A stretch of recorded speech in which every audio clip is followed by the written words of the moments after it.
Hello, everyone. Welcome to our Zoom call. This is Diane Sears, and I'm the co-founder of Go for the Greens Foundation.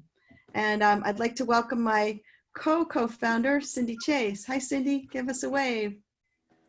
I'm the co-founder. Co-founder. All right, good. So there's a Disney movie called Coco. Coco. So we're happy to have you all here. We're excited about, this is our third presentation for our mentorship program. And we have a great show set up for you today. We are going to be recording this. So if you have friends who weren't able to make it, please let them know and they can watch it on our YouTube channel. So with that, I'd first like to introduce Billie Bryant Schultz. And Billie, can you give us a wave? Billie is from Dallas, Texas. And she is the head of all of our mentorship programs internationally. So Billie has helped us put this together for you, and we're real excited that she could be on the call with us today. So thank you, Billie. Thank you, Diane and Cindy. And then I'd like to introduce Barb Tulsky, and Barb is coming at us from Cocoa Beach. Barb splits her time between Florida and Pennsylvania. And so Barb is in charge of our on-site Go for the Greens program at the conference that we have every September in Orlando, Florida at Walt Disney World. So we're hoping that all of you who are interested in our mentorship program can come and visit us in Orlando this September. So Barb, give us a wave. Hi, guys. And Barb has been really instrumental in helping us put together this program as well. So thank you, ladies, and you can go ahead and go to the background. And I'd like to bring on our two moderators. So if we can have Leslie and Jasmin. So Jasmin, please introduce yourself. Tell us who you are and where you go to school and where you live. Hi, everyone. My name is Jasmin. I am from Dallas, Texas, where I am a first-year student at UT Dallas. I currently work at a elementary school where I mentor and tutor those younger students. I've been with Go for the Greens for about 2 years now, where I'm now helping organize these webinar topics and interview these wonderful ladies. Thank you. And Leslie, if we can see you. Hi, Leslie. Hi. Tell us where you go to school and what you do. So I am from Dallas, Texas, and I am currently a junior along with the mental health activist at Harmony Science Academy in Dallas. I've been with Go for the Greens for 2 years now, and now I'm working as a junior advisor, and I'm really excited to continue having these webinars with you guys and interviewing all these amazing people. And I look forward to seeing these grow and yeah. Oh, that's wonderful. Thank you. Okay, now Cindy and I are going to pop off, and then I'm going to have all of our 4 panelists come on, and then we can introduce them. So why don't we have each panelist introduce herself, and we'll start with Carla. Good evening. My name is Carla McKinney, and I am a manager of supplier diversity at the Walt Disney Company. I've been with Disney for the last 13 years. And prior to coming to Disney, I was with Ford Motor Company for 12 years. And I was introduced to Go for the Greens about 2-3 years ago with one of the programs that we were supporting for supplier diversity. So I'm really excited to learn a little bit more about the mentees. So once again, thank you for having me this afternoon. Thank you, Carla. And if we could have Corey pop on. Good evening. My name is Corey Acosta, and I am currently in a sales role with UPS. I've been working with Go for the Greens for about 4 years now, and I think it's a fantastic program to get women in business together from a small business community standpoint, and then the mentorship program that they offer to young women out there. I'm very excited because my daughter is a part of that program, and I can say firsthand that she's definitely learned a lot from it and from the experience. So thank you. Looking forward to this. Hey, and now if we could see Jennifer Johnson, please. Hi ladies, my name is Jennifer Johnson and I work at UCF, the University of Central Florida, as behind me. And I have been with UCF for about 5 years. I am both an instructor in a class in the College of Business, as well as run the Exchange, which is a venue for our students to listen to speakers every day. When we're face-to-face, we're going to be going virtual over the next semester, but I get to have a speaker series at the College of Business every day. I spent about 17 years in professional services marketing. So I graduated with my marketing degree. I was a marketing director for a large international public accounting firm. And I actually pivoted mid-career and decided I wanted to be an educator. So I got my master's in education, and now I'm at the University of Central Florida. I'm excited to be here. Yay, thank you. And now if we could have Jessica Chace come on. Hi, my name is Jessica Chace. I am the Warning Coordination Meteorologist for the National Weather Service Forecast Office in Huntsville, Alabama. I've been with the National Weather Service for almost 10 years, and just a quick plug about what the National Weather Service is. We're kind of the federal agency that is responsible for issuing all of the in northern Florida or ever in there or winter weather. Your favorite TV meteorologist comes on and starts talking about warnings that comes from the National Weather Service. So I'm really excited to be here. I feel like this is really exciting, a great program. I've been with the mentoring program for about a year now, and with kind of for the Greens for almost 7 years now. So I'm excited to kind of Okay. Thanks, Jessica. You're breaking up a little bit. We're having a...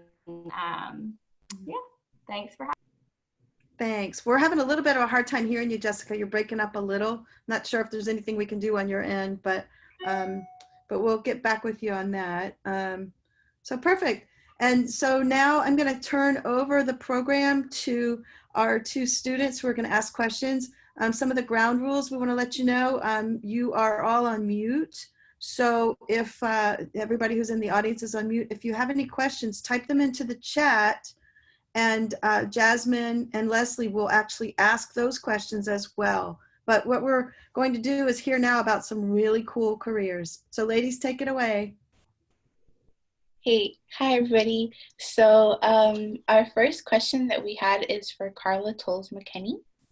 So we read that you're highly involved in community service.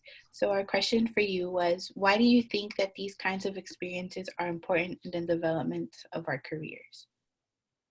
Wow, that is a great question, Leslie. I think it's really important and impactful because having the opportunity to have that direct one-on-one contact with professional women and being able to ask those questions, to be able to understand like how they started in their roles, and then just to see how they matriculated to different areas. Because I think a lot of times without programs like this, we appear to be far removed. And I think just that engagement piece is really, really important.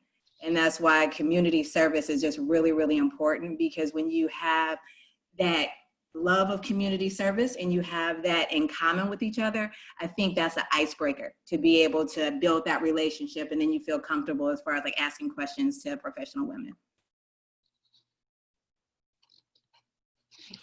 So our next question, I believe, is for Corey. Hi, Corey. So I personally want to pursue a career in international marketing. And so my question for you is, how do you suggest I begin preparing for this interest at a college level, especially for a role on an international spectrum?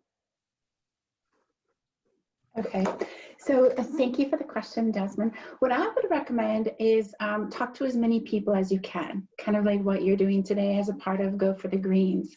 There are so many opportunities out there, and if you haven't taken language classes already, do that based on what interests you, but don't be afraid to just go to like a Khan Academy or Google Duo and some of those cool for free programs, because it's actually fairly easy to understand the basics of international languages.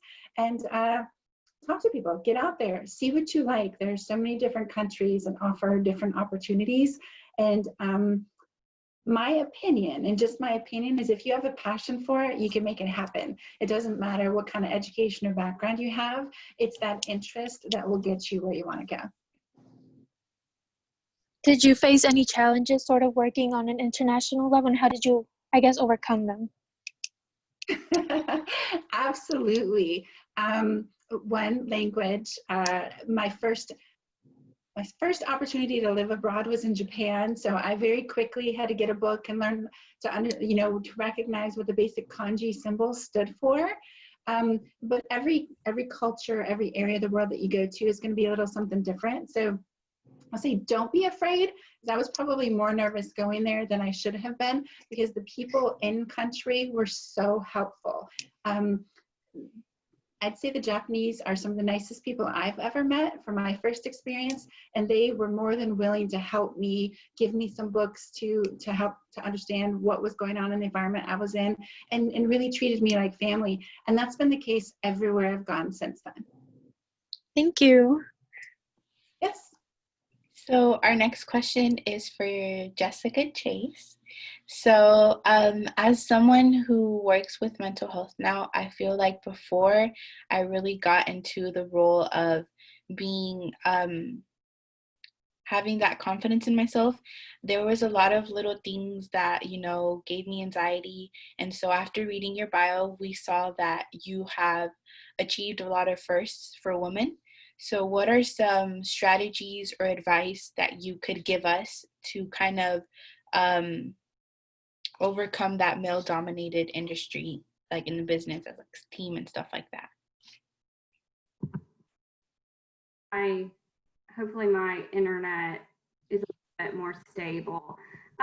So yeah, it took me probably about 5 years to really overcome some of those kind of my internal roadblocks, and really building confidence in yourself, understanding that, in whatever capacity you're in, whether it be in a professional setting or personal setting, that you bring something to the table. You are the expert in whatever it is that you're in. And so there's something called imposter syndrome, where we get it in our heads that we feel like we don't belong, or that somebody should be in that role instead of us. And so kind of overcoming that, realizing that you are where you are for a reason, and you bring that to the table. And sometimes it kind of sets in, and this anxiety does set in. But, just kind of the more you put yourself out there, the more you kind of get used to that role, the more you can realize that, there's nothing to be afraid of. Especially working in a male-dominated field, we recognize that, women bring such an amazing thing to leadership, to meteorology, communication. And so stepping in and letting our voice be heard, and again, just that repetitive nature of constantly putting yourself in those situations that are going to build confidence. So that's kind of what I did, just kind of shutting up my internal monologue and just getting out there and doing it. That's good. Also, the same question for the rest of the ladies. Most of you guys are in the business industry, so how have you guys been able to conquer that male-dominated industry, and how do you suggest we do so? I can start. One way I would think you should do to address it is to address it head on. I remember when I was 23, and not too long ago, when I was 23, I remember getting an assignment in Teterboro, New Jersey, and it was on a midnight shift working in a distribution center that was a male-dominated industry. And I remember having a conversation with my superintendent, and during that rotational assignment, because it was for a college graduate program, so we were rotating to different areas. And I remember looking at the rotations that were different from my male counterparts. And I remember addressing that with my superintendent, saying, how come there aren't any women on the shipping dock?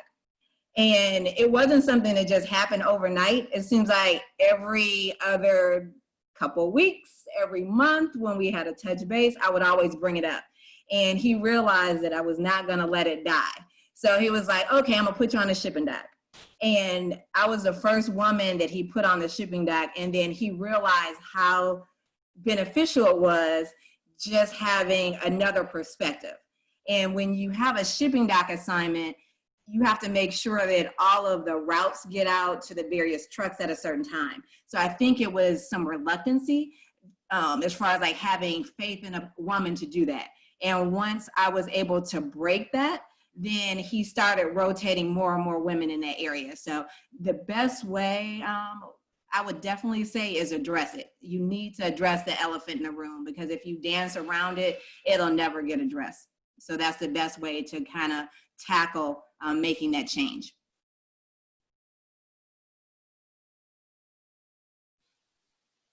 Do the rest of you guys have? I can add one. This is Corey. I'd say sit at the table. Don't let them not invite you. When you have an opportunity to volunteer, to get involved, and to pursue a role where you might be the only woman, do it.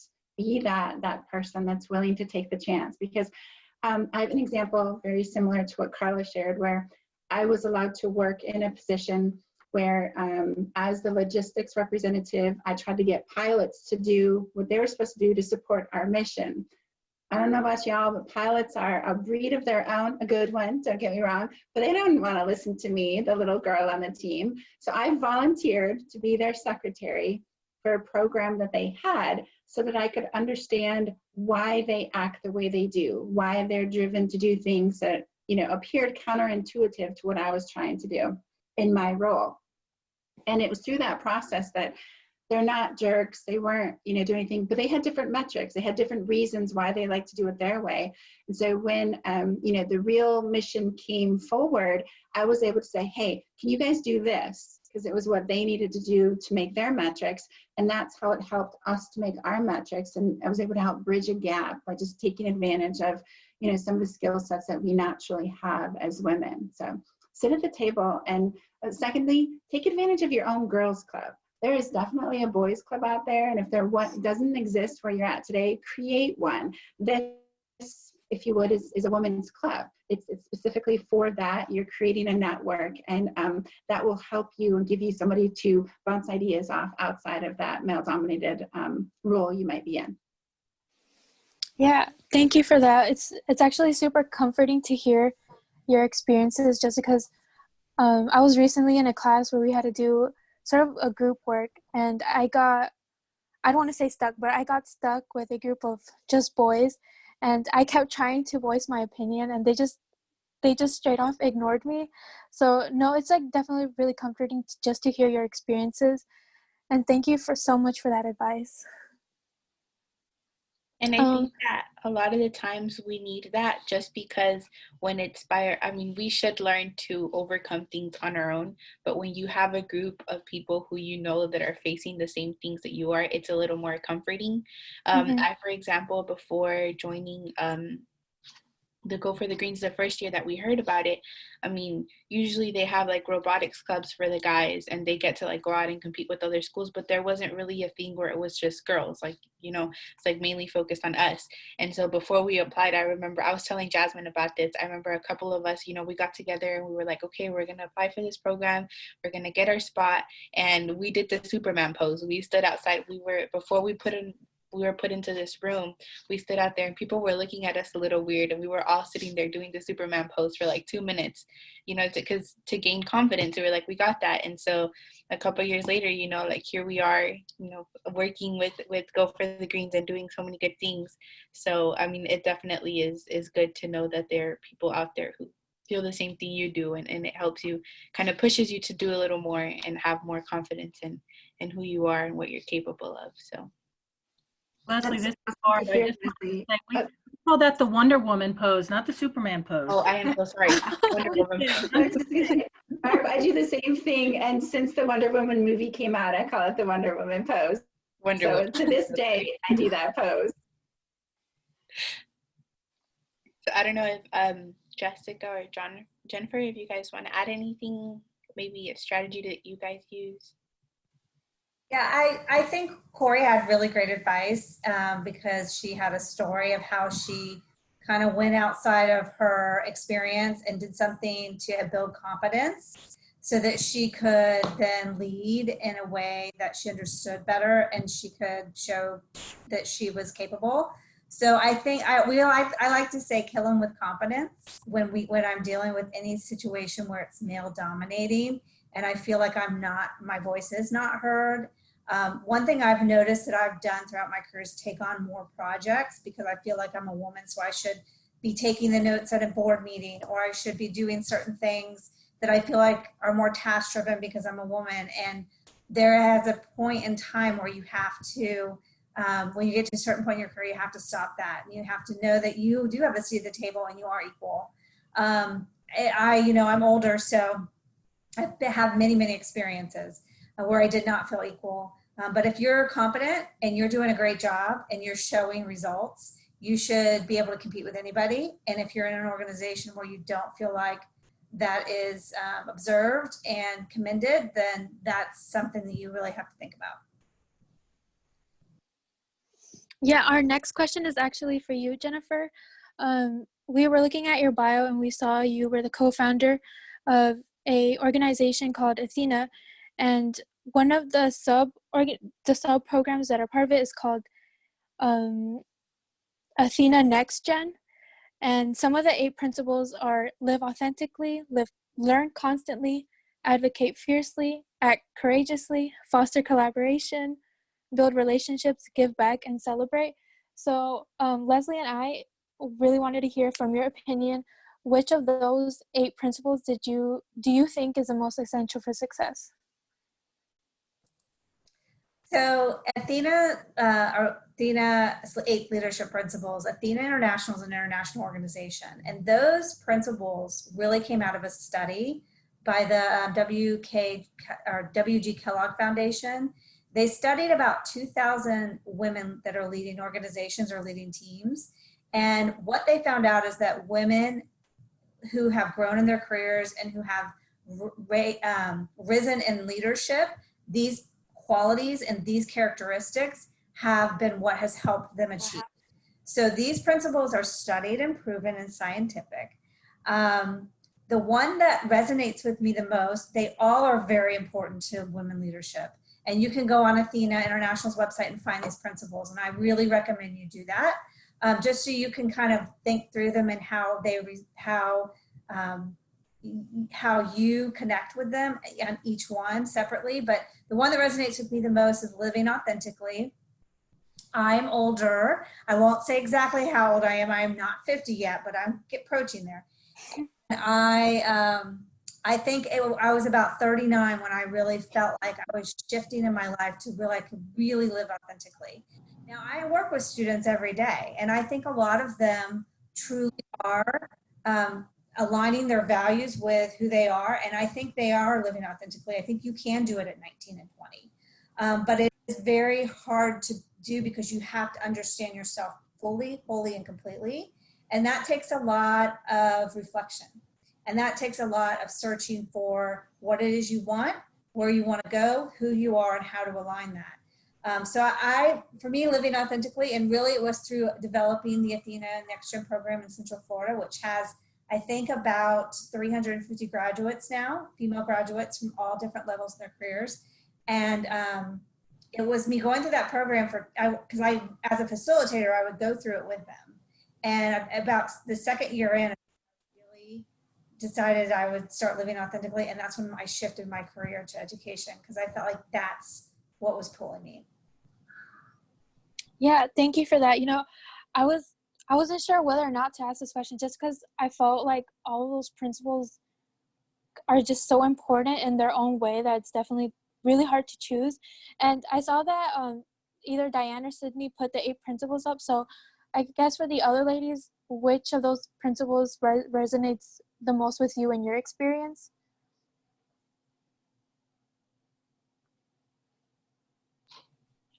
So I can go ahead and repeat them again. So it's live authentically, learn constantly, advocate fiercely, act courageously, foster collaboration, build relationship, give back, and celebrate. This is Corey, and I'll keep it short for fear of repeating what Jennifer said. I'm a firm believer in the live authentically first as well, but I think it's important that the learning constantly is second, because in today's changing global economy, our roles are shifting. What we do 10 years ago in one role is very different than what we do in the very same role today, and that will continue to change. So I'm a firm believer in the learning constantly above and beyond the living authentically, because if you're true to yourself, you know what you like, what drives you, where your passions are, you can constantly educate yourself on things, grow those passions, and go in different directions.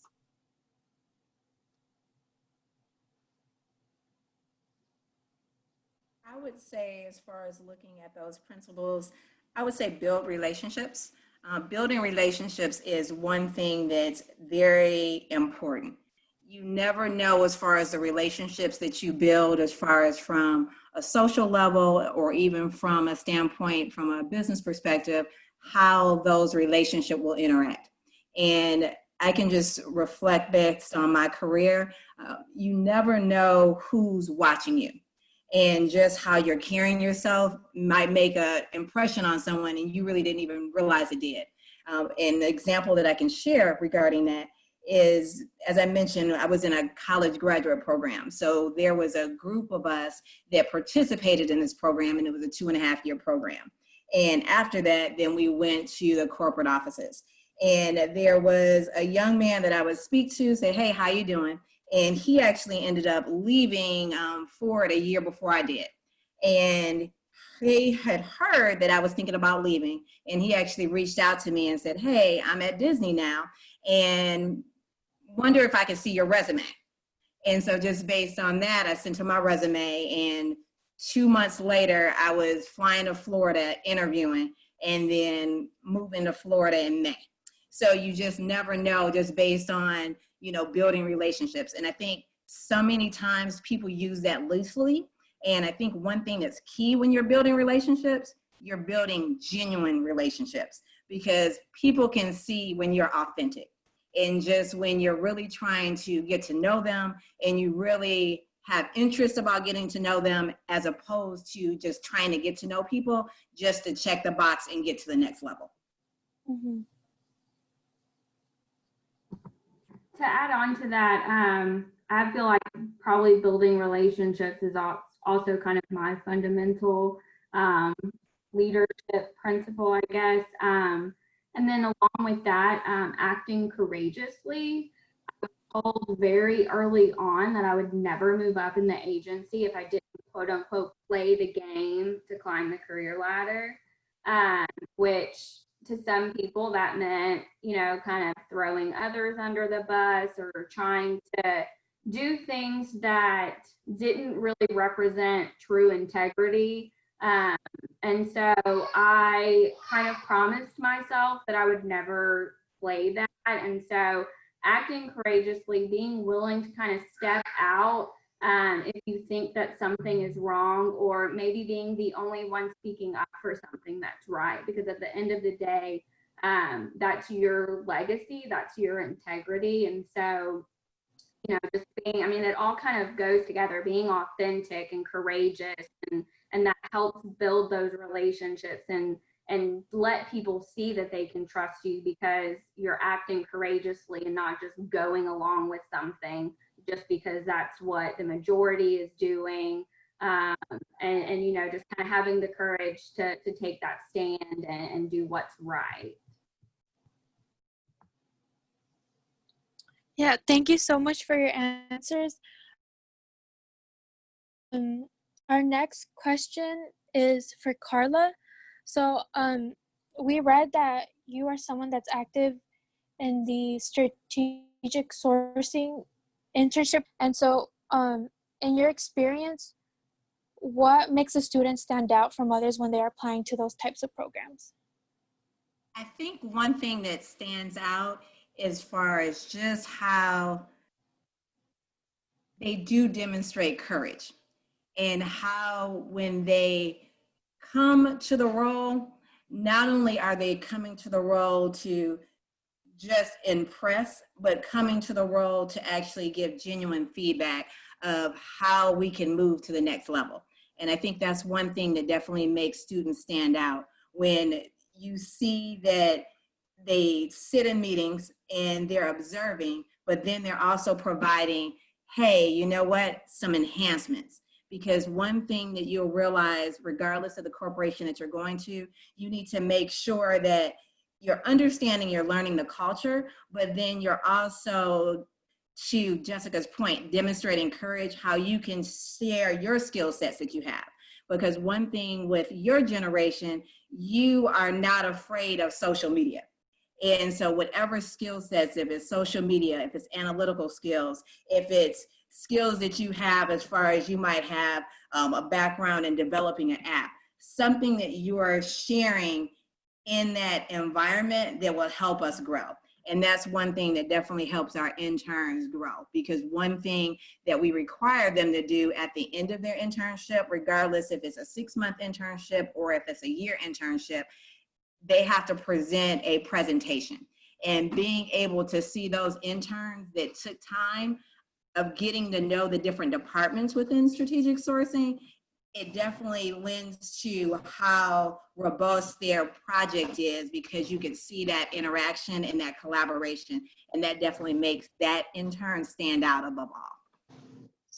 Yeah, thank you for that. So one of the points that I keep hearing brought up is the acting courageously part. And one of the questions that we did ask last week was, how do you set aside your insecurities when following your dreams? I feel like that issue is especially common for young girls like us. We often sometimes compare ourselves to other students. We're afraid that we won't get a job, so we won't apply, especially with internships. When the high school girls are applying to their dream college, they don't apply because they're scared. So I guess in your opinion, how do you suggest we work around those insecurities when we follow our dreams? That's an excellent question, Jasmine. One thing that you do as far as to work around those insecurities is challenge yourself. When I finished my undergraduate at Western, I realized that I needed some more management experience. So one thing when I was looking for positions, I indicated that, hey, you know, I definitely wanted to build my leadership skills. And it's interesting, be careful what you ask for. In my very first role, and I'm originally from Michigan, so I just knew, okay, I'll get a job in the automotive industry because it's big in Michigan, and I'll probably live down the street from my parents. That did not happen. I got relocated to Teterboro, New Jersey, and did not know a soul. So during that time, it gave me the opportunity not only to gain management experience, but to gain independence, living in a different state that I did not have a lot of family members in. And during that time, it showed me how you have to truly be your authentic self. Because even though I knew I hadn't been a manager before, it was interesting because the program that I was a part of, it was a rotational program. So you had a lot of employees that had been with the company a year, and you had employees that had been with the company 35 or 40 years. So being 22 and then going into an environment where you're managing your grandparents was a different environment. But how I went about it was similar to Jessica's example. I was like, they've seen this before. So what can I do differently? So I'm only 5'1". And I literally got a flatbed that probably weighed the same amount that I weighed, and literally started picking parts. And no one could understand why I was doing that. And I told them that it was important for me to learn the job. And once I learned the job, then that would help me manage more effectively. So that was a way of kind of conquering my fears and being true to myself and showing that, hey, I was in fact a team player. And then that relationship grew. So then that way they didn't just see, okay, she's the manager of this department. They saw, you know what, no, she's a team player of this department. So that's one of the ways that I would definitely recommend as far as like how you are able to overcome your insecurities by going in and addressing them and saying, hey, I'm willing to learn, and showing how you're willing to learn. And that'll definitely bring about a lot of credibility. Thank you. I really like how you brought up the phrase conquering your fears. So I would like to ask the other ladies, how have you conquered your fears, and what were some things you did in order to conquer them? I'll go first. So when I first started my career in marketing, I was the worst public speaker. I mean, it was bad. I think there was a presentation I made where I actually just stopped and walked out of the room. It was that bad. I had such anxiety over it. So I joined Toastmasters, and I was a Toastmaster for 3 years. I went every Wednesday morning at 7:30 a.m. in downtown Orlando, and I did not miss a meeting. I think there was 1 year I did not miss a meeting the entire year. That helped me so much. And because I invested in myself and got up in the morning and went to these Toastmaster meetings, I rose in my career very quickly from that point on. So I think that if you have, whatever the fear is, you need to hit it head on. That's my best advice to everyone, is that until you face it, it's not going to go away. And it's not that I don't get nervous. I have, you know, I'm a faculty member. I teach, and sometimes my classes have 200 students. And I can't tell you I don't get nervous before class, but I use that nervous energy to help me to create energy in a positive way, an excitable energy. Even when you interview for a job, you're going to have some nervous energy, and that's okay if they see that a little bit, because they know you really want it. But you have to learn how to manage it, and you have to practice with anything. And so that's probably my best advice. And Toastmasters, I think Diane put it up. It is a really great, anybody can go, high school too. You may have one at your high school, but it is a really great organization that you meet with people that are trying to become better communicators. Thank you. Leslie, do you have the next question? Yes. So this next question is from Ms. Corey. So as Vice President of Global Account Sales at UPS, you have faced several challenges and setbacks. So this kind of goes in the same theme, but do you have any, how would I word it? Like a routine that you follow before, I guess, doing something that you know you're going to struggle with. So whether it be like chewing a piece of gum before going on TV, or, you know, something that you think would be helpful to kind of relax the nerves and get in there without too much anxiety, if that makes any sense. I think I hear what you're saying. So some of the things that I do is, one, I'm a very organized person. It's the only way I can manage like everything that we have going on and the stuff that comes at us. And so I take a lot of notes.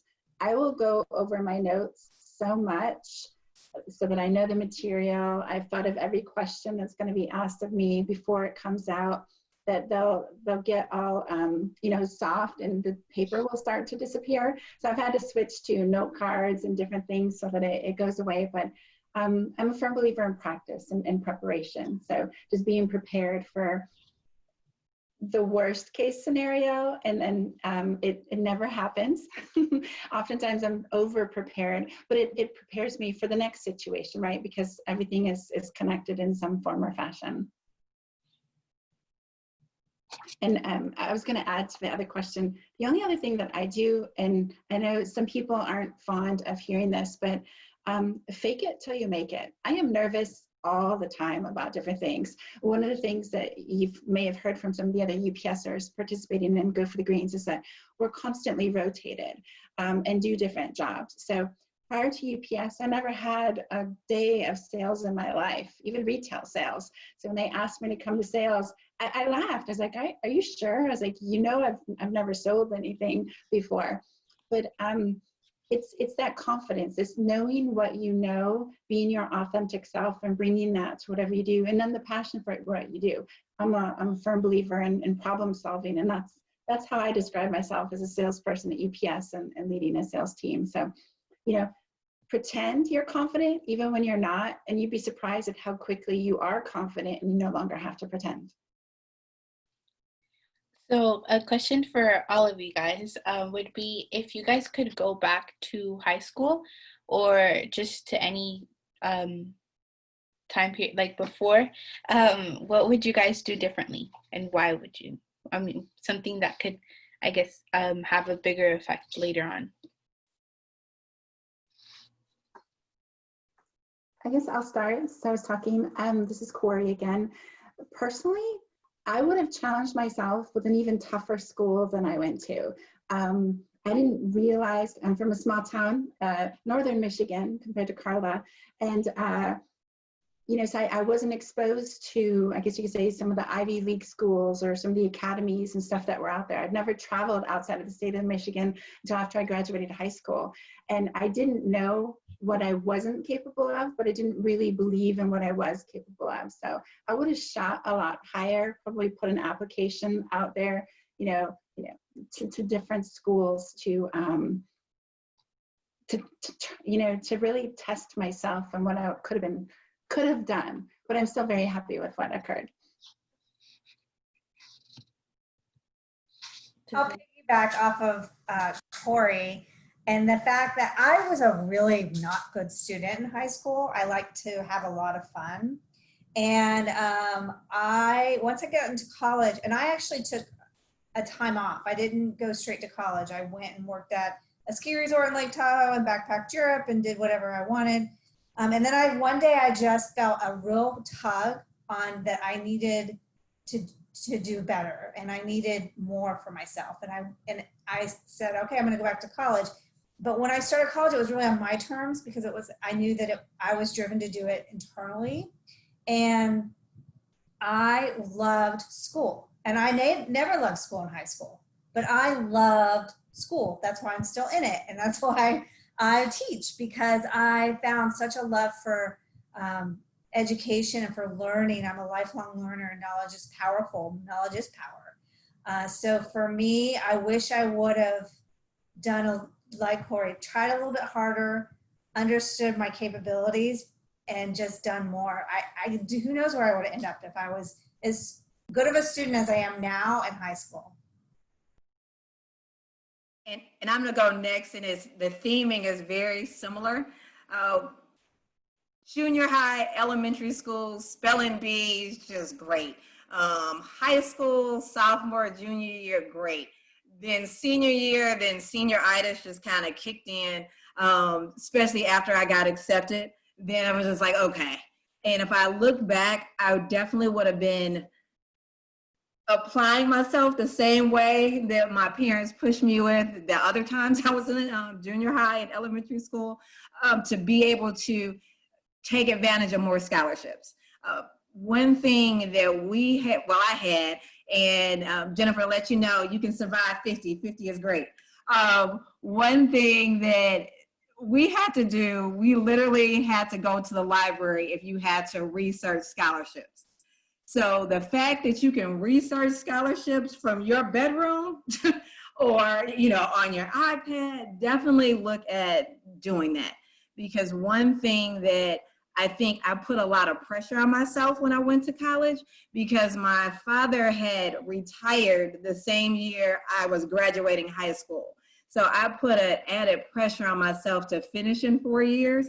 And I know I was looking at one of the questions too, and he wanted me to be a teacher. And I used to tease him and say, hey, the teaching program is 5 years. If you want me to be done in 4 years, I should be in business. So I wish I would have, to Jennifer and Corey's point, did more research in order to see what is the school that I wanted to go to. Because my brothers and sisters went to Michigan State, and I had one brother that went to Western. So he pretty much said, hey, everybody else went to Michigan State, you should go to Western like I did. So I definitely would have done more research and looked into scholarships to see what would have been the best fit for me. But I wouldn't have met my roommate from college, so I'm glad I went to Western Michigan in Kalamazoo. Yeah, no, I think it's, oh wait, sorry. No, I was just gonna answer, but go ahead. No, you go ahead, it's fine. So kind of piggybacking on what they said, I mean, research, I was pretty fortunate. I've known what I wanted to be since I was 5. I never swayed from wanting to be a meteorologist. So I will say that I'm one of the lucky ones that I didn't really have a lot of figuring out to do in terms of, you know, high school and really even the early years in college, because I know that, you know, a lot of people are still searching. So researching what college to actually go to, what would have been more beneficial to my career, and even though I knew what I wanted to be, I feel like I was so laser focused on one area that I didn't really see what all was out there in terms of being in weather. And so, you know, researching all of that, finding out what the different areas I could go into, and then really kind of honing in on what college would benefit me. Because I mean, even in something like meteorology, where you think, okay, that's a pretty, you know, one track career, it's really not. You can go into tropical meteorology, severe meteorology. There's probably about 20 or more different tracks you could actually go to, and each college is going to cater to that. And so, I mean, I think this goes in beyond weather, beyond any of the STEM fields. So choosing the college that's going to actually benefit the career choice you want, and not being afraid to transfer. If you don't feel like the college that you're in, or the program that you're in, or the job that you're in is really where you want to be, not being afraid to kind of take those chances and stepping outside of your, you know, current place, and trying to really figure out kind of at a younger age what you really want to do. That kind of went in 18 different directions, but I think just researching and you know, determining what's going to benefit me best. I wish I would have done that earlier in my career in school. Thank you. I was going to say, it's so interesting to hear all of your responses, just because sometimes I sit in class and I'm like, wow, I really wish I would be taking an even more challenging course, but I kind of just take where I'm at now and kind of try and turn it into more, just because I've already made that decision. But our next question is actually for you, Jessica, and I'm glad that you brought up your career, which is meteorology. And so our question is, at what point in your life did you figure out that that was your niche, and how did you know that it was the right decision? So like I said, I was pretty fortunate. Whenever I was 5, as far back as I can remember, I was terrified of weather. A cloud would form in the sky and I would run screaming. So that kind of developed into this weird fascination with the Weather Channel when they actually played weather, you know, focused on weather. And so I would just sit in front of the TV, and over time that kind of grew into wanting to be a meteorologist. I wanted to be the person that could tell people I wanted to be the person that could reach that 5-year-old who was terrified and help them through their fear, so to speak. And so, you know, I developed that, but then being in the weather service and like so many other fields, I recognized that it was very competitive and I needed more. Everybody in the weather service has a bachelor's degree in meteorology, or every meteorologist at least has a bachelor's degree in meteorology. So having a bachelor's degree in meteorology did not set me apart at all.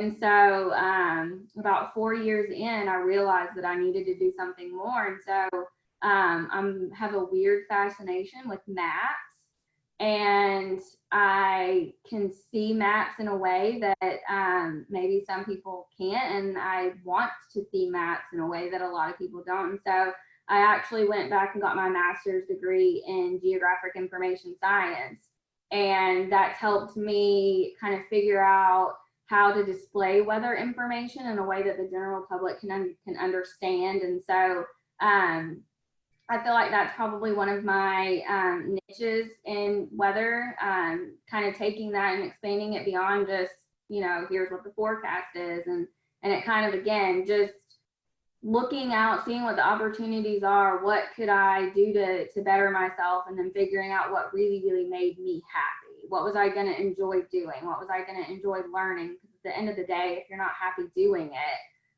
then in my opinion, there's really no point. So just kind of, again, just hitting in on that research and expanding kind of your knowledge and your worldview to see what all opportunities are out there.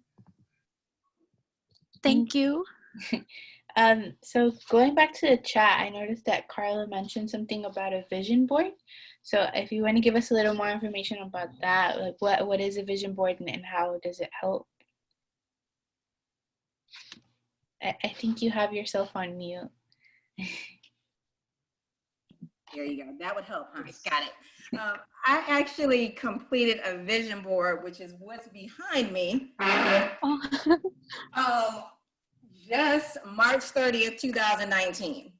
And it was actually through a women's conference at my church.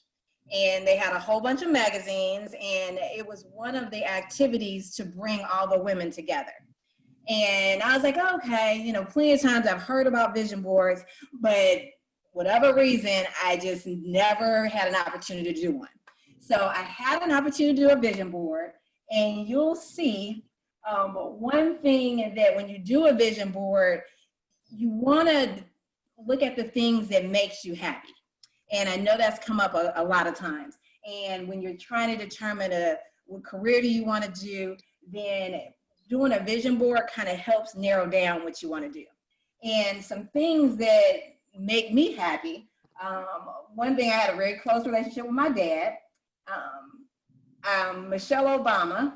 And one thing that I saw in a magazine article said this: ain't nothing like the real thing. That talked about being genuine, making it happen when you're following your dreams.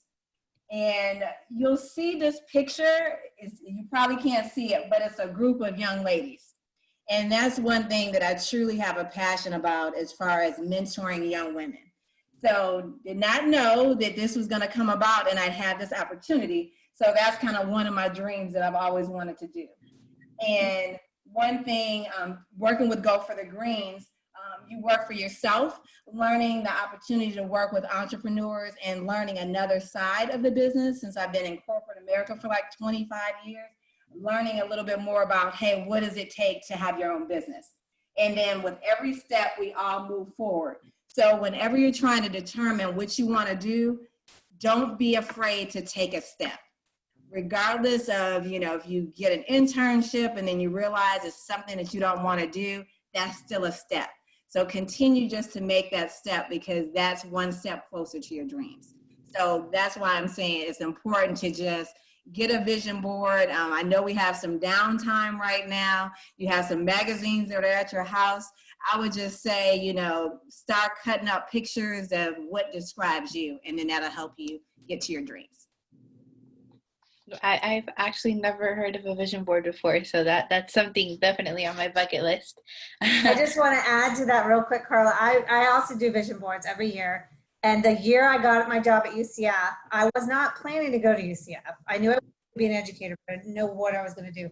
And I had books. For some reason, I had all black and gold. That's our colors. I had a lot of UCF undertones on my vision board. It was all about education. And that year, I created it like a January 1st and I got a call from UCF to come aboard on January 23rd. So, I mean, it was that quick. So I am going to turn it over to Diane now. I think we have like one more minute. And the chat is actually now open. So if you guys have any quick questions, comments, we'll have the speakers answer those. Okay, Cindy, hello. And thank you, speakers. We appreciate you so much for being here. Gosh, this has been such great information. And again, any of you who have friends who want to see any of this information, we will be posting it on our Go for the Greens social media. So you'll be able to see that on our YouTube channel soon. So I wish we could all give everybody a hand, but we're giving you a virtual applause.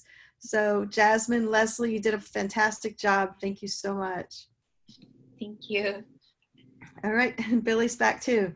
All right, so with that, we'd like to let you know about a little bit more about our program, our mentorship program. And Cindy, would you like to say something? Thanks, Diane. Hey, you all did a great job, and Carla and Jessica, I think you two are the only 5'1" people that I know. Okay, I can make fun of that, but because you guys talked about that.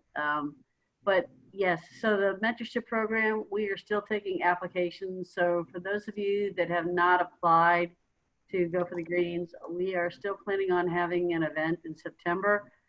We don't know how everything is going to happen with COVID-19. And in the event that we can do something, we were asking you to spread the word so that you and the other young leaders of tomorrow can possibly come and attend. The application process, I always go through because I go through in and out of internet, so I didn't know. The application process, we only allow 35 young leaders of tomorrow to be accepted to that. And so if you know of any young leaders that you have talked to, they could possibly be a part of that program in September, please ask them to apply because we are getting the applications now. We're not going to go through the whole process and all the details about that, but week to week, we're going to continue doing these types of webinars and conference calls and things of that to let you know what's going to happen. But thank you again, and kudos to all of you panelists. I learned a lot today from all of you, and I really learned a lot from Leslie and Jasmin. You all are doing a super job being our panelists. What do you call them, Diane? I always yes, there are our junior ambassadors. Yes, Definitely. junior ambassadors. So thank you for doing such a great job. And so please tell everybody that that you speak to that they can go to YouTube and see these on YouTube. And we're going to continue doing them. So we'll do another one next Thursday at 5 o'clock. We've got a lot of international folks that have asked us to kind of moderate and change these, which is why we're doing them on YouTube. So anyway, thank you so much. Right. Thank you, everyone. And it's when you go to YouTube, it's goforthegreens.org, but just look up Go for the Greens on YouTube. And we'll see you next week. Thank you, ladies. Thanks, everyone. Bye, everyone.